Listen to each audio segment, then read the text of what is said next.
Bom, nós estamos de volta com Palavra Cruzada. O tema de hoje é classe média. O nosso convidado é o economista-chefe do Centro de Políticas Sociais da Fundação Getúlio Vargas, Marcelo Neri. Também participam do programa jornalista Georgia Chuquer, do jornal Estado de Minas, o pós-doutor em Sociologia André Junqueira Caetano e a jornalista Mara Bianchetti, do Jornal Diário do Comércio.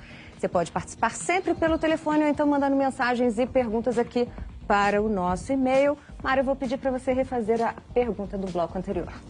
Então, Marcela, eu gostaria de que você falasse um pouquinho sobre o lado negativo dessa nova classe média, do aumento da renda da população que a gente tem visto, levando em consideração a falta de infraestrutura ou até mesmo o endividamento da população. Certo, quer dizer, acho que a falta de estrutura não é um problema dela, o problema é das políticas públicas que não, né, você tem um problema também de... Que não acompanham, né? Que não acompanham, quem anda em aeroporto sabe que teremos problemas.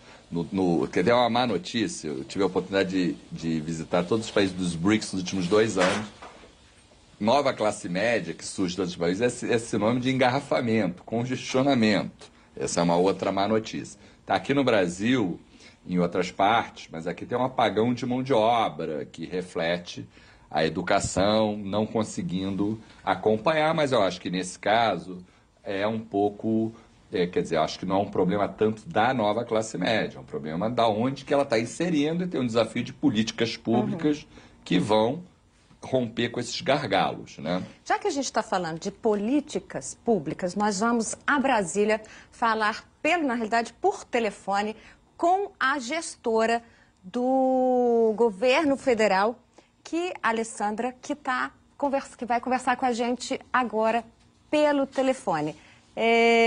Alessandra, boa noite. Eu queria primeiro agradecer a sua participação aqui no Palavra Cruzada. A gente está falando sobre a classe média, o Marcelo falou agora sobre a questão das políticas públicas. E eu queria saber quais são aí qual que é o programa que o governo federal está elaborando para poder conseguir manter essa população, esses 50 milhões de brasileiros que desde 2003 aí ingressaram nessa classe média. Boa noite, Maria Amélia. Boa noite, professor Marcelo Neri, professor André Junqueira, Georgia e Mara. Bem, nós começamos na Secretaria de Assuntos Estratégicos da Presidência da República um projeto sobre a nova classe média em maio desse ano. Iniciamos primeiro com um seminário que ocorreu em agosto, em que tratamos de várias questões sobre quem são, quem representa essas classes médias, seus valores, as políticas já existentes.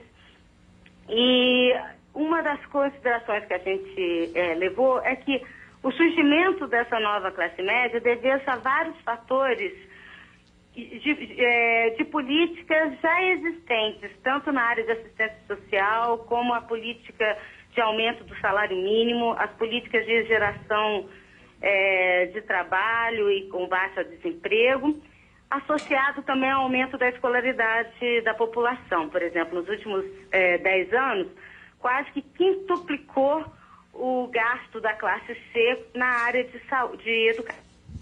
Então, esses fatores, eles estruturaram essa nova classe média. Bem, a partir daí, as próximas ações em relação a esse projeto, primeiro nós acreditamos que para desenhar políticas públicas a gente deveria ter uma definição mais clara de quem são essa nova classe média, né? Então, o ministro Moreira Franco, ele instituiu uma comissão que vai estar começando os trabalhos ainda esse mês, que vai traçar uma definição a ser usada pelo governo federal e o resultado, essa definição, com essa definição, será mais fácil desenhar as políticas públicas que atendam a necessidade da nova classe média.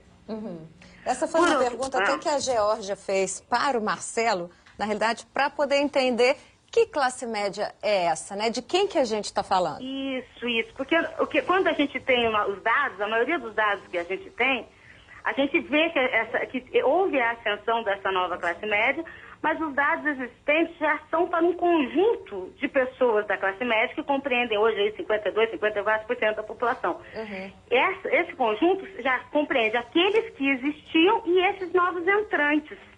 Então, a gente quer definir realmente quem são esses novos entrantes para poder fazer políticas mais afinadas para as necessidades dessas pessoas. Bom, o Marcelo queria fazer uma pergunta para você. Quer dizer, é um comentário. Quer dizer, eu acho que, na verdade, existiram algumas ações recentes, como o programa, o Pronatec para ensino técnico, programa de microcrédito, o ProUni. Acho que são políticas que têm a cara da classe média. Agora, eu acho que esse investimento que a classe média teve que tirar do seu próprio bolso em educação reflete o fato de que a qualidade da educação, embora tenha havido melhoras, é a mesma coisa. A fotografia é ruim, o filme é de melhora, tudo, mas um nível muito baixo. Um nível baixo. Mas, quer dizer, a qualidade da escola privada no Brasil, como você falou, é um grande sonho da nossa nova classe média, é muito melhor. A europeia, a pública é de um país subdesenvolvido, muito mais pobre que o Brasil. Então, acho que tem uma série de demandas da nova classe média de que é uma demanda por serviços públicos que o Estado deveria prover com uma qualidade maior, mas que as pessoas consomem no setor privado por uma certa precariedade. Saúde, plano de saúde, colégio privado, previdência privada. Então, acho que uma parte do desafio é essa. E a outra são serviços produtivos. Porque eu acho que a gente olha para essa nova classe média, e as empresas em particular, como um grande consumidor. Eu acho que a revolução foi o lado do trabalho, como a própria Alessandra falou. Assim, a carteira de trabalho é o grande símbolo dessa nova classe média. Foi a verdadeira revolução. Que para a gente ter emprego com carteira, fala, não, mas que isso? Para quem não tem, principalmente com a lei trabalhista brasileira, que é uma lei, é caro você contratar caro, gente. muito caro. Mas dá uma segurança para as pessoas. É verdade. Então, A conta não está fechando, porque, olha, quando você fala que a renda é em torno de até R$1.000 e poucos reais... Não, a partir dele. A partir de... Mas uma família com renda com R$1.000 e poucos reais, que consome... E tanto. Até R$5.000. Bem, Na nossa classificação, há É a mesma classificação do governo federal, Alessandra? Não, a gente Eles pensou ainda numa não têm uma classificação. Eles estão criando. No início, né? Não ainda essa que a comissão vai definir.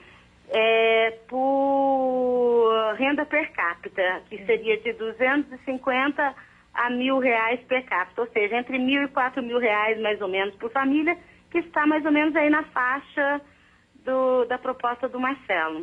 Eu interrompi a Geórgia. Não existe uma discordância grande, só eu acho que é um ponto importante, que eu acho que você tem um ponto, que é o ponto que eu estava falando aqui, Alessandra, é o seguinte, é que a classe média brasileira era bem mais pobre do que a gente acha que é a classe média americana, que é o paradigma nesse caso, mas ela é uma classe média mundial. Então, existem algumas diferenças entre o que eles estão dizendo, mas a diferença é 55, é 54, é 53. Não é uma diferença grande. Agora, não é uma classe média americana. Não. Mas o que eu estava querendo dizer é que eles estão, a Maria Amélia falou que eles estão entre os grandes consumidores de automóveis, celulares, casa própria, e você chegou a falar... Cartão de crédito, você chegou a falar em previdência privada. Ou seja... Não, isso é um sonho de consumo distante. A previdência privada é menos de 2% da população que idade hoje ativa brasileira tem previdência. Esse é o sonho mais distante, é o mais elitista de todos. Agora, casa própria tem, só que é de baixa qualidade. Um carro, esse é um problema, que entra um pouco na pergunta dela, pagando em 6 anos. Quer dizer, o carro não vai existir mais, o sujeito ainda vai estar pagando a prestação. Então, há problemas. Bom, vou aproveitar. Alessandra, o que vocês têm assim, de novidade para a gente estar no final do ano? É lógico, a gente já está em novembro, mas para 2012, quais são os planos aí? Nós temos uma política, até vai aí em consonância com essa questão da questão do trabalho, que o Marcelo falou, que é de uma mudança da política de abono salarial.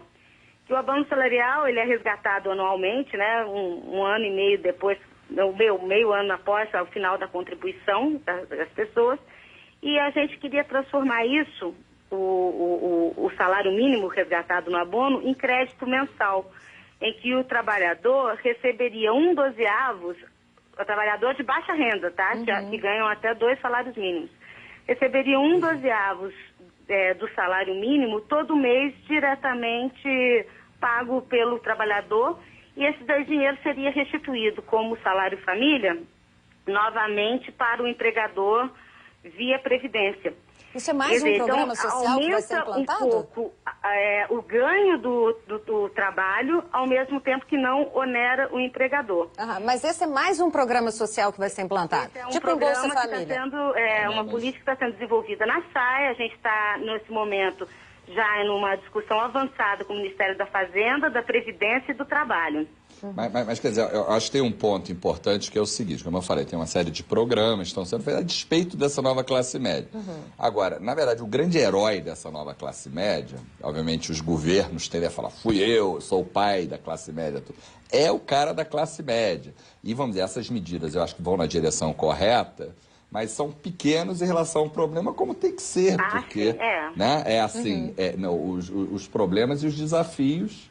Estão por aí. Eu acho que vai na direção correta. A gente tem uma pessoa aqui que é mais pessimista, que na realidade não tem essa visão tão otimista quanto a do Marcelo, que é o André. O André está aqui coçando, ele já virou umas 3 ou 4 vezes aqui na cadeira, Alessandra. E ele queria te perguntar também. Não, mas é o seguinte, eu quero ressaltar um pouco o que o Marcelo acabou de falar. O grande herói é o sujeito, né? É o brasileiro. Esse sujeito, nem todos. Que o G7 Souza costuma falar, né? O batalhador. Mas o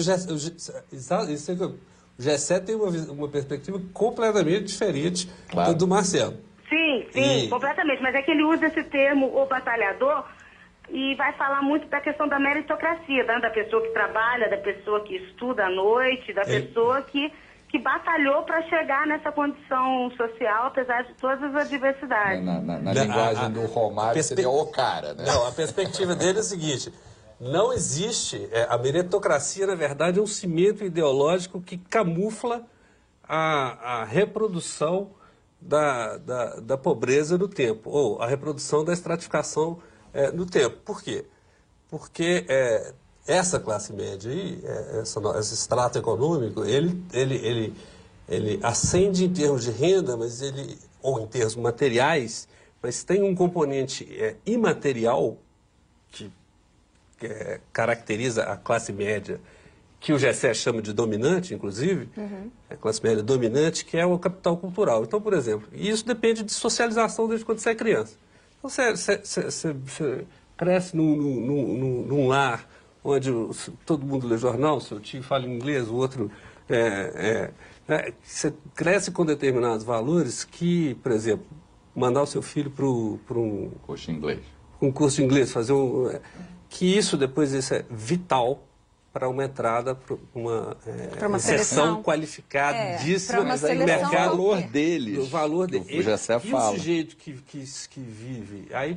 isso é muito elitista no Brasil, porque aí o sujeito que vive numa... Né? Lá no General Carneiro, não sei o quê, a mãe sai para deixar o filho. Esse é o herói. Né? Sai, deixa o filho com o vizinho, vai... Marcelo não conhece, General Carneiro, né? É um bairro daqui. Vai, e aí o que acontece? Esse sujeito não vai ler, não vai desenvolver o hábito da leitura, não vai desenvolver... Enfim, não vai desenvolver os aspectos cognitivos que são fundamentais para... Eu vou... aproveitar, vou deixar a Mara, ela quer fazer uma pergunta para a Alessandra. Alessandra, você é um pouco repetitiva. O que o governo federal, esse projeto, né, da nova classe média, visa aí justamente para sanar os problemas da nova classe? Bem, além dessa questão de melhorar a questão da renda, está associado a esse projeto uma política, um trabalho de qualificação profissional, também para os trabalhadores de baixa remuneração, com o objetivo de diminuir a rotatividade no emprego, né? Hoje em dia, 56% dos trabalhadores formais no Brasil ganham até 2 salários mínimos. E são eles os que mais sofrem com a questão da rotatividade, com a mudança. Então, a questão é melhorar a qualificação desse profissional, estreitar os laços dele com o empregador, a fim de que ele possa, por si só, pelo seu trabalho e por melhoria na sua qualificação,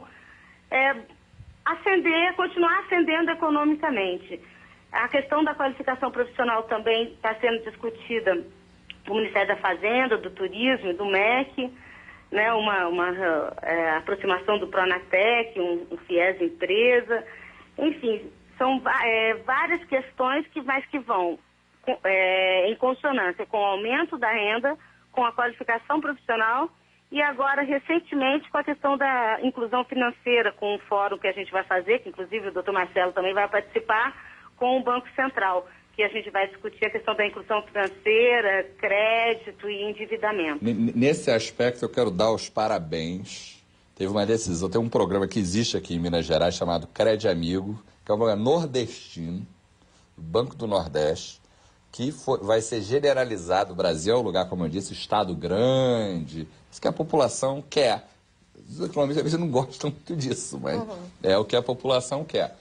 E esse programa Crédito Amigo, que vocês conhecem bem aqui em Minas, né, apesar de ser, ele vai ser, o Banco do Brasil, o Caixa Econômica, vão seguir esse modelo que é exportação nordestina. Está acostumado a mandar dinheiro para lá, meio a fundo perdido, e eles estão exportando.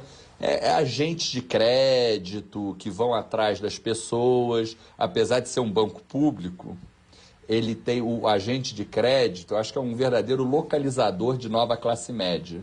Ele vai,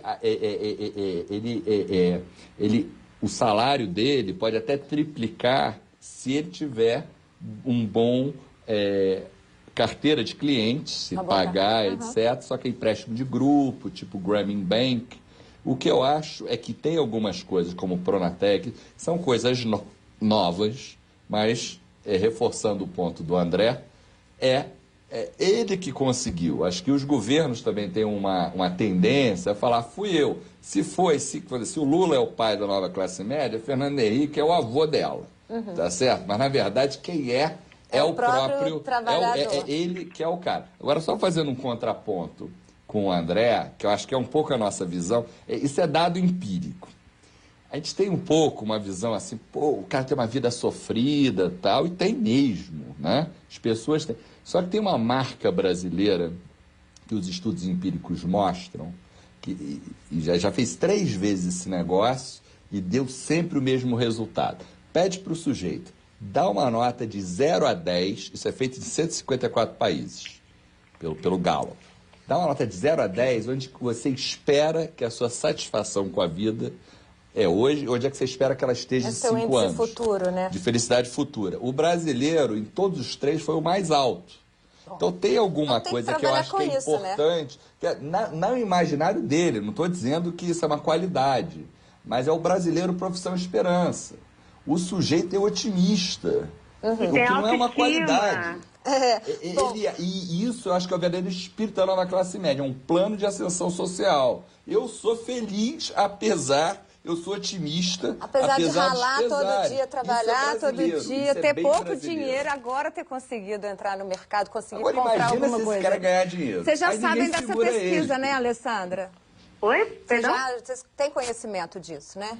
Sim. Bom, sim. Alessandra, muito obrigada pela sua participação aqui no Palavra Cruzada. A gente espera obrigada que, na realidade, pela oportunidade. Esse projeto, um abraço a todos. A gente espera que esse projeto e que todos os programas aí consigam sustentar essa massa que está entrando aí na classe média. Muito obrigada, uma boa noite. Eu queria só dizer mais uma coisinha, dizer que o seguinte, que no início, que essas são as políticas da Secretaria de Assuntos Estratégicos da Presidência, mas que todos os ministérios, eles têm que ser incentivados a construir essas políticas para suprir a questão de infraestrutura, para fortalecer ações como o FIES, o Pronatec, o PRONAF na área rural, a qualificação profissional na área rural, ou seja, é um conjunto de ações, sabe, que tem que partir do conjunto de ministérios e da política do governo como um todo. E eu acho que essa é uma sinalização também que a gente quis dar no nosso seminário. Bom, a gente espera que dê certo, né? Muito tomara. obrigada pela sua participação aqui no Palavra Cruzada. Uma boa noite para você. Obrigada, boa noite. Bom, e no próximo bloco nós vamos falar sobre a questão da sustentabilidade da classe C. Nós voltamos em instantes.